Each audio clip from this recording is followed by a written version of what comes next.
A las 4:30, el día 31 de octubre, va a haber una actividad para toda la iglesia, va a estar invitada a recordar y celebrar el día del día de la Reforma de las iglesias evangélicas, ¿ya? Así que el jueves 31 a las 4:30. Hermanos, les invito a abrir sus Biblias ahí en Nehemías. Seguimos nuestro estudio en Nehemías, capítulo 8. Y vamos a leer de forma alternada del versículo 1 al 8. Nehemías, capítulo 8, del versículo 1 al 8.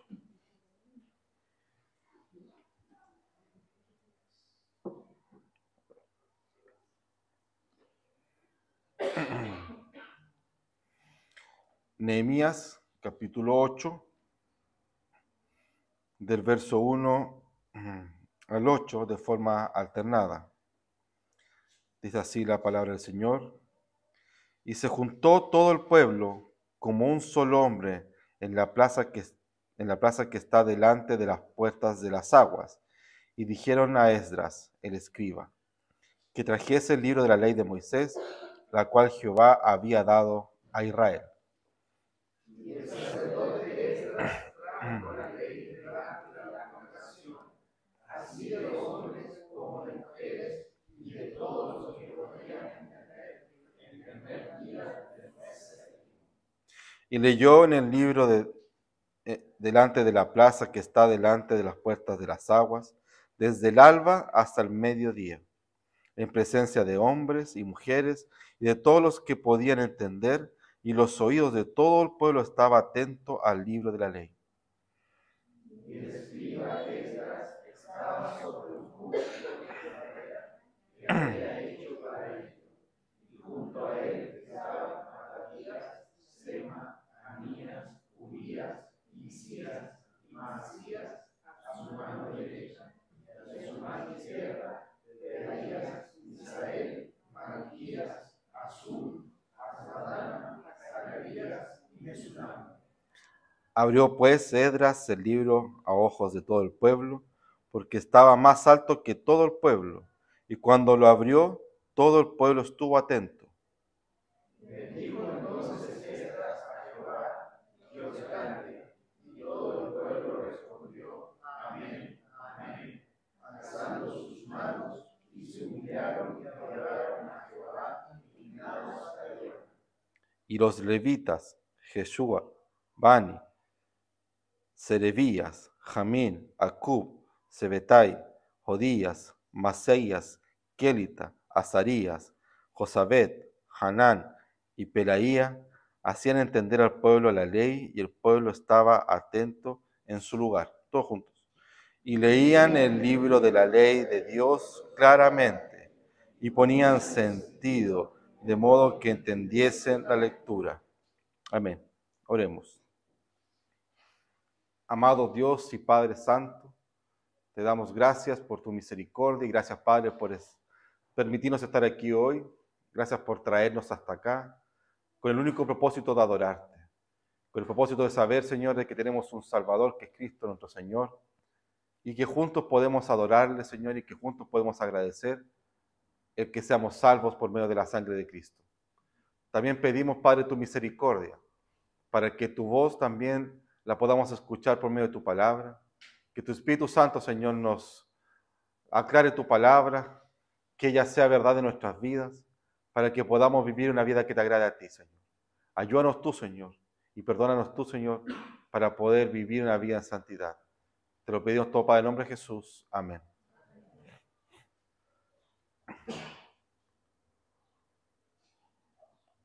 Hermanos, estamos en octubre y nosotros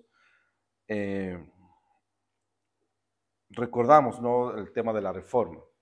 Mi hijo llegó la semana y me dijo que por qué yo no celebraba Halloween. Entonces, porque todo el colegio está con Halloween y en nuestra casa no hay ninguna telaraña, no, o sea, hay telarañas, pero no deben haber, me imagino. Pero no hay nada, calabazas y esas cosas así.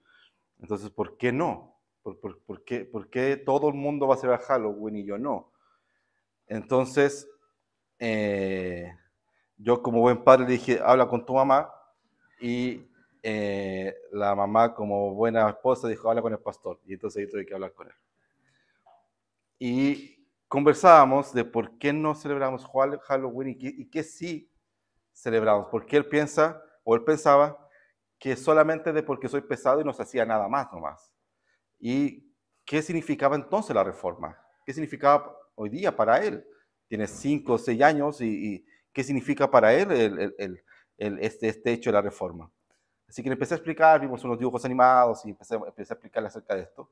Y la importancia de esto es que él debía comprender, quizás la reforma tiene muchos aspectos, pero quizás el más importante tiene que ver con la vuelta a la autoridad de la Escritura. Tiene muchos aspectos la reforma que son muy interesantes, pero quizás, o el que yo creo más rescato, es volver no solamente a que la Biblia es un libro sagrado, sino que a la autoridad de la Biblia. Porque lo que se había perdido no solamente era la Biblia, sino que se perdió la autoridad bíblica. Quiere decir, esto es palabra de Dios. Esto es lo que Dios demanda, esto es lo que Dios quiere de nosotros. No solamente se había perdido la lectura, en la época de la Reforma no se leía la Biblia. La Iglesia Católica tenía prohibido la lectura de la Biblia. Así que no se leía las Escrituras, se sabían algunas historias, algunos dibujos de algunas cosas, algunas otras cosas que habían aprendido en una catequesis, pero recuerda que el culto era latín, no había ninguna forma de entender muy bien la Escritura. Y la reforma lo que hace, entre todas las cosas que pasa con la reforma, lo principal es volver a las Escrituras, pero además volver a la autoridad bíblica. La Biblia tiene autoridad porque es la voz de Dios. Eso es lo que están recuperando la voz de Dios en las Escrituras. Es Dios hablándonos. Así que tiene autoridad, claro que sí. Pero ¿sabe lo interesante de esto? Es que en la época que estamos leyendo de Nehemías, también se había perdido la Biblia. No se entendía la Biblia. La Torá no se leía. Ya había comenzado el proceso de ser nación, así que ya estaban como nación. Y como nación se preocuparon de su estabilidad económica, de su estabilidad social, pero se olvidaron de algo pequeño. No les importó más la Torá. Así que ya no había conocimiento acerca de la Escritura. Recuerda que todos los israelitas debían conocer, pero sin embargo se había perdido. Es interesante cómo a lo largo de la historia vemos muchos casos de tiempos y momentos en que la Biblia se empieza a perder. Tanto la Biblia como libro, también como la autoridad. Se pierde la autoridad bíblica. Hoy vivimos una época donde también pasa esto. Se ha ido perdiendo la autoridad bíblica. ¿Y qué es lo que ha ganado? La experiencia. Y la experiencia es autoritaria. La experiencia, lamentablemente, es la que rige la vida del mundo evangélico. Esto es lo que yo creo, eso es lo que a mí me gusta, eso es lo que yo siento, eso es lo que yo quiero vivir, así que esto es verdad. Y no está tomado ninguna vez la autoridad bíblica. Lo que la reforma trae es volver a que la Biblia sea el centro de la vida cristiana, pero además recuperarla como aquella autoridad. Es Dios hablándonos, eso es lo que nosotros hemos perdido. Y debemos recuperar. Y por eso es que la Biblia cada vez estuvo traducida, se pasó a las personas empezaron a leer la Biblia. Y empezaron a darse cuenta que en las escrituras decían cosas que no decía el párroco de su iglesia. Es más, hay muchos párrocos que se convierten. Lutero es un párroco, Lutero era un sacerdote católico. Él se convierte al leer las escrituras. Calvino su papá trabajaba para el arzobispado de León. Así que muchas gentes, Lutero se casó con una ex monja. Hay una congregación de mujeres que salen del convento, que leen las escrituras, que salen del convento y se van a la iglesia de Lutero. Ahí Lutero casa a todas las monjas, menos a una, según él, porque lo que él dice es que la veía muy especial, no mentira, él la quería para él, hasta que se casó con esa mujer. Mujer que amaba mucho y él le escribía poemas y todo eso. Todos, cuando nos encontramos con la autoridad bíblica, nuestra vida cambia. Tenemos que empezar a mirar entonces la Biblia ya no solamente como un libro que está aquí en nuestras manos, sino como aquella voz de Dios hablándonos. En un tiempo que se ha ido perdiendo la autoridad bíblica, que se ha ido perdiendo la lectura de la Escritura, que nosotros hemos ido perdiendo la autoridad de la Escritura, tenemos que llamarnos a recuperarla. Debemos recuperar en nuestras vidas la lectura diaria de las Escrituras. Boten los panes de vida. No lean más panes de vida. Empiecen a leer la Biblia. Es esto lo que tenemos que hacer. Es lindo ver un versículo en tu aplicación y que aparezcan ahí. Pero lee tu palabra. Lee la voz de Dios porque Dios hablándote. Y eso es lo que lo debemos recuperar. Nehemías se junta con Esdras, toma las escrituras y las ponen delante del pueblo. Y mira lo que el pueblo hace. Mira el versículo 3 ahí. Y leyó en el libro de delante de la plaza que está delante de la puerta de las aguas, desde el alba hasta el mediodía, en presencia de hombres y mujeres y todos los que podían entender. Y los oídos de todo el pueblo estaban atentos al libro de la ley. Mira qué hermoso. Desde madrugada tomó la Biblia y comenzó a leerla hasta el mediodía, toda la mañana leyendo la Biblia, y los oídos de todo el pueblo estaban atentos al libro de la ley. Hermanos, somos una iglesia que quiere servir al Señor, que cada uno de nosotros desea servirle y cada uno de nosotros quiere serle fiel a Dios. Pero no hay forma de serle fiel, no hay forma de servirle si no estamos escuchando su voz. No podemos adorar, amar, servir a quien no escuchamos. ¿Cómo adorar, cómo amar a quien que nos es ajeno? Que no conocemos, que no nos relacionamos. Estamos todo nuestro país en época de campaña política. ¿Y todos qué decimos? Todos estos tipos aparecen un mes antes, duran 2 semanas y después ya nadie los ve. Todos dicen que está malo, todos hablamos acerca de eso. Y nos reímos de aquellas cosas. Porque no saben quiénes somos. Porque no se relacionan con nosotros. Porque son como una casta que no nos saben las cosas que a nosotros sí nos preocupan. ¿Cómo entonces amar a Dios si tú no te relacionas con Él? ¿Cómo decir servir a Dios si la voz que estás escuchando no es la de Dios? ¿Cómo entregar tu vida en ofrenda delante de Dios si su voz te es ajena? Entonces es imperativo para nosotros el leer las Escrituras, porque leyendo las Escrituras escuchamos su voz y escuchando su voz podemos saber qué es lo que debemos hacer y qué es lo que no. Nosotros cuando nació mi primer hijo, lo sacaron ahí, ¿cierto? Se ven feos, sangrando, todo horrible, porque uno dice que es lindo, pero no es verdad. Entonces está lleno de sus cosas y lloraba y todo. Le ponen una inyección y el médico me dijo, háblale, porque él te va a entender. O sea, va a conocer tu voz si tú le hablaste. Y está medio raro eso. Bueno, le hablé. Le dije, hola, soy yo. Y no soy muy bueno para esto, así que hola, soy yo, Esteban. Y le puse el dedo y él me tomó el dedo y se quedó callado. Y ahí yo me puse a llorar, obviamente. Él escuchó mi voz y me conoció. Él sabía quién yo era. No sabía que era su padre, sin duda, pero le fue familiar la voz.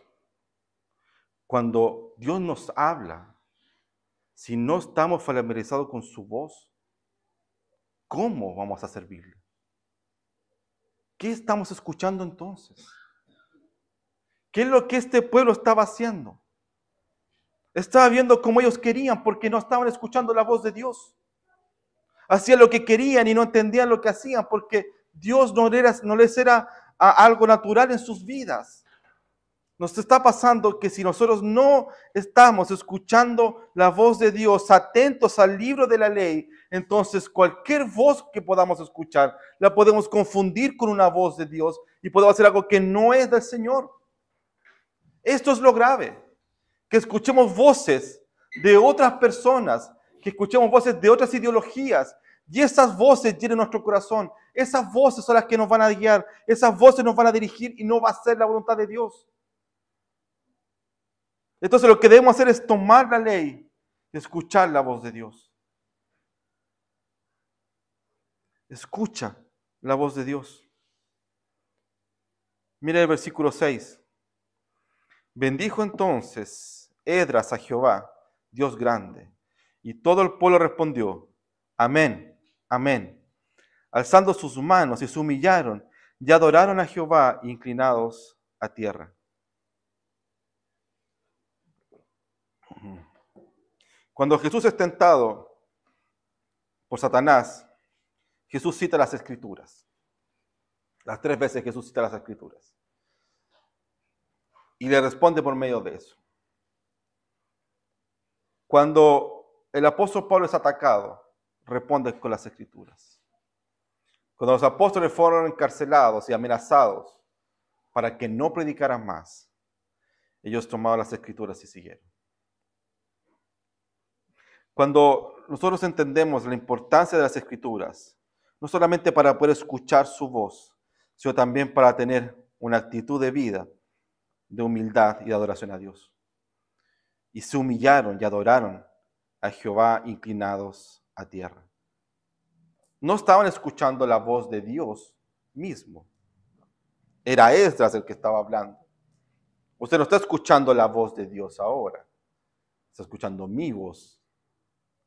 Pero cuando se lee las Escrituras y se lee para todos nosotros, lo que estamos escuchando entonces es la voz de Dios. Y cuando escuchamos la voz de Dios, no puede haber una actitud de nosotros que no sea la de humillarnos y adorar. Quizás es lo que más nos cuesta a nosotros es eso, humillarnos. Porque hemos sido enseñados en que nadie debe humillarnos. Y es cierto, no debemos aguantar que nos humillen. Pero el texto habla acerca de la humildad delante de Dios. Quiere decir que frente a Dios, yo no puedo pararme frente a Dios y decir, ¿sabes qué? Vamos de igual a igual. Somos más o menos parecidos. Porque esos son los dioses griegos y romanos, que eran dioses más o menos parecidos a nosotros, con pecados, habían entre ellos rencillas, habían entre ellos un montón de cosas bastante humanas. Entonces la idea siempre quedó como que Dios era más o menos parecido a eso. Y no. Hay una encuesta muy divertida que dice que de 10 hombres, 7 dicen que pueden pelear con un oso. Que podríamos pararnos frente a un oso y pelearla. Yo no soy de los 7, ¿ya? Yo soy de los 3, que creo que me ganaría en un segundo. Pero tenemos percepciones extrañas.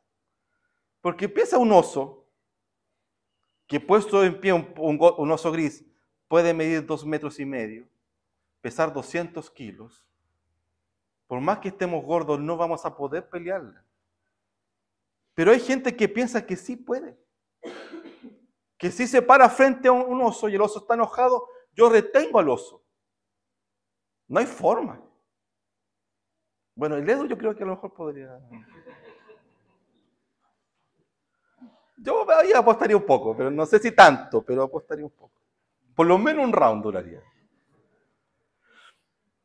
Nosotros tenemos una percepción de nuestra tan positiva que pensar en humillarnos delante de Dios y adorarle es casi una locura. Cuando la percepción que debiera haber en nosotros es la que tiene el salmista. Somos menos que el polvo. Porque si somos algo, es en Cristo. Calvino siempre decía en sus sermones, si usted ve algo malo de mí, ese soy yo. Si usted ve algo bueno en mí, ese es Cristo. Nosotros siempre pensamos que si vemos algo bueno en nosotros, somos nosotros. Y si ven algo malo en nosotros, es culpa de mi esposa, de mis hijos, del matrimonio, de la sociedad, es culpa de todo el mundo. Nunca es culpa mía. Si hay algo malo en mí, soy yo, completamente. Si hay algo bueno en mí, es Jesucristo. Entonces, ellos toman las Escrituras y empiezan a entender, nos humillamos y adoramos. ¿Qué quiere decir esto? Nos rendimos delante de Dios. Humillarse es eso.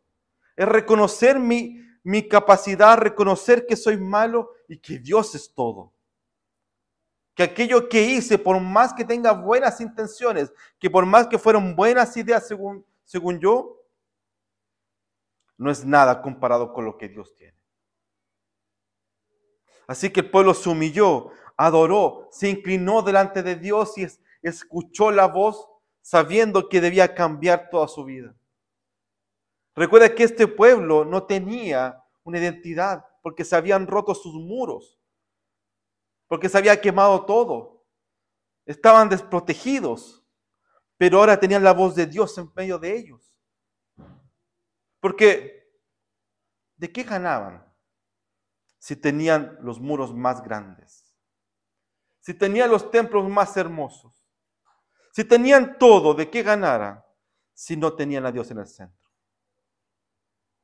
No eran nada. Podían levantar muros gigantes, hacer templos preciosos, todo hermoso, todo maravilloso. Pero si no estaba Dios en el centro, no servía para nada. Así que se humillaron delante de Dios, le adoraron. ¿Por qué? Porque ahora era el centro de sus vidas. Desde la centralidad de la vida de ellos, ahí ellos comenzaban a vivir. Hermano, tú puedes tener todo, hacer tu vida de la forma perfecta que tú quieres, aquella que tú soñaste cuando niño, tener todo lo que tú quieres, pero si Dios no es el centro de tu vida, si no estás humillado y adorando delante de Dios, de nada sirve. Nada, de nada sirve. Todos tus sueños, todas tus ideas, todos tus conceptos que tú añoraste en un momento, si Dios no es el centro de todo eso,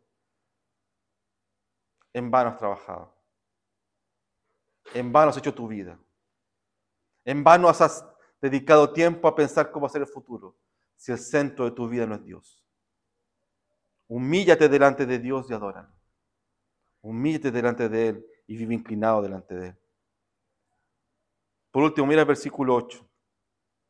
Y leían en el libro de la ley de Dios claramente y ponían el sentido de modo que entendiesen la lectura.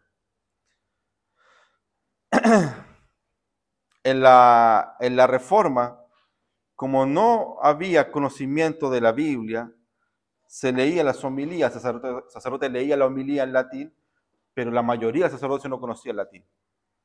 Así que lo que se leía era una homilía en la que nadie entendía lo que estaba pasando. Es algo curioso, porque imagínate estar todos en una iglesia. Imagínate yo estar acá ahora. Me pongo a leer el texto en hebreo. Nadie entiende el texto que estoy leyendo, ni yo lo estoy entendiendo. Y dice, sí, porque uno lo que tampoco quiere quedar mal. Entonces dice, sí, yo entiendo. Shalom. Shalom. Y no entendemos nada.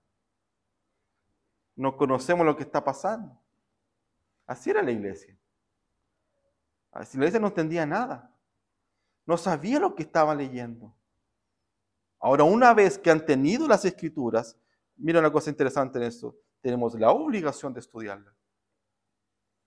De modo que entendiésemos la lectura.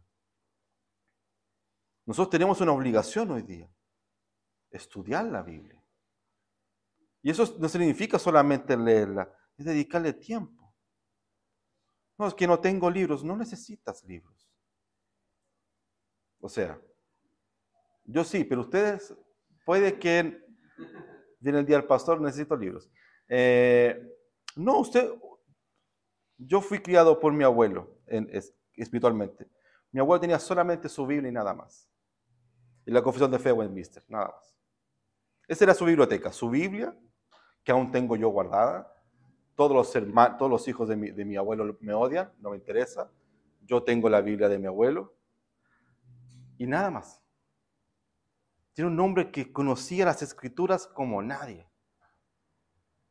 Muchos de nuestros hermanos antiguos, nuestra iglesia evangélica creció con hombres que apenas sabían leer y escribir y que tenían un solo libro, las Escrituras, y se la aprendían de memoria. Y es difícil. Yo he hablado con viejitos y me dicen, sí, porque en Primera de Reyes 3 dice, y yo no tengo ni idea de lo que dice Primera de Reyes 3. Entonces él me dice, ¿se acuerda? Sí, digo yo, por lo menos quedar mal, pero no tengo idea. Ellos son conocedores de la Escritura, ¿por qué? Le dedicaban tiempo a leerla. Y usted puede tomar la Biblia y leerla de forma maravillosa, sin necesidad de tener tantas cosas. Pero peor para nosotros, Dios nos hizo vivir en una época donde tenemos mucha accesibilidad a la Escritura. Así que tienes una obligación, leer las Escrituras para entenderlas. Porque si no la entendemos, muchas cosas de las que podemos hacer están equivocadas. Un pastor predicaba la palabra y decía que todos nosotros debíamos, cuando leer las Escrituras, hacerla saltando, porque la Biblia dice que hay que hacerla con salterio. Y la Biblia no dice salterio, es salterio, es un instrumento. Pero él no conocía eso. Así que él leyó como que fuera salterio y teníamos que estar saltando frente a la iglesia. Entonces, no es así. Pero si no entendemos la Biblia, si no leemos la Biblia, si no estudiamos y dedicamos tiempo a ella, vamos a cometer muchos errores. Porque eso es lo que pasó a la iglesia. Dejó de estudiarla. ¿Y en qué descansó? En el pastor. Total, se le paga un sueldo para que él estudie. Se le paga para que él interprete. Hermanos, cuando yo voy al cielo, no los voy a mirar. Cada uno de ustedes va a tener que asumir sus responsabilidades. Yo voy a asumir las mías. Pero usted, frente a Dios, no va a poder decir, no es que mi pastor, no es que mi iglesia, no es que no. Yo estoy diciendo, no tengo nada que ver yo. Usted, frente a Dios, va a tener que dar cuenta de su estudio bíblico. Recuerda que Moisés, cuando descuidó a su hijo, fue la mamá la que circuncidó a su hijo. Porque Moisés había descuidado su labor.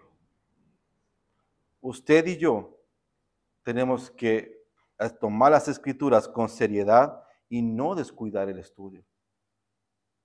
No es que por estudiar más vas a ir al cielo. Por estudiar más vas a conocer la voz de Dios. Por estudiar vas a poder conocer los atributos.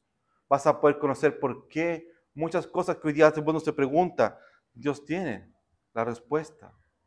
Mucha gente hoy te dice, ¿por qué hay maldad en el mundo? Y culpan a Dios. Dios no es culpable de eso. Somos nosotros.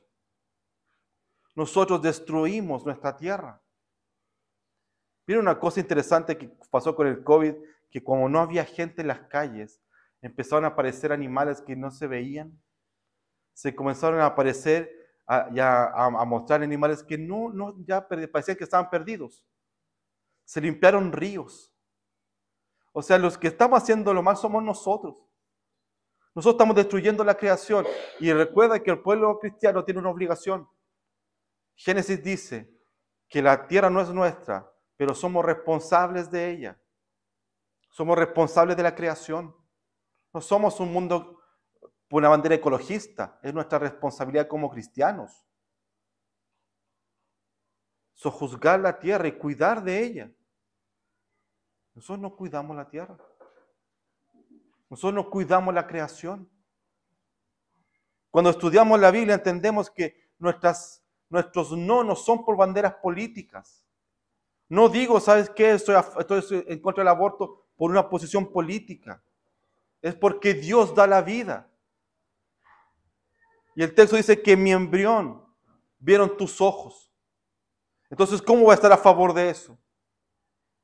Pero porque la Biblia es la ley. Es porque en la Biblia salen esos preceptos. Si digo que necesitamos cuidar de los pobres, no es una bandera marxista. Dios demanda de nosotros que cuidemos de los pobres y de las viudas y de los huérfanos. Hermanos, si no conocemos, si no entendemos, probablemente la voz que escuchemos no sea la voz de Dios.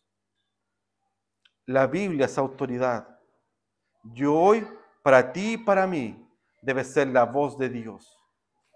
Si queremos servir a Dios, si queremos realmente amar, adorar a un Dios vivo, a un Dios que está presente, entonces debemos ser capaces de leer las Escrituras, de estar atentos a su voz, humillarnos delante de su palabra y estudiar día a día de su voz. Que su pueblo, que este su pueblo, siga siendo conocido como el pueblo del libro. Que Dios nos bendiga, hermanos. Oremos. Padre eterno, buen Dios, te damos gracias porque sabemos que en tu infinito amor y misericordia nos has dado tu palabra para escuchar tu voz. Dios eterno, te rogamos en tu infinito amor que nos perdones por nuestros pecados, perdona nuestra maldad, Señor, y nos ayudes tú, Señor, a seguir tu palabra, a seguir tu voz y adorarte en todo lo que hacemos. Te damos toda la honra y toda la gloria en nombre de Jesús. Amén.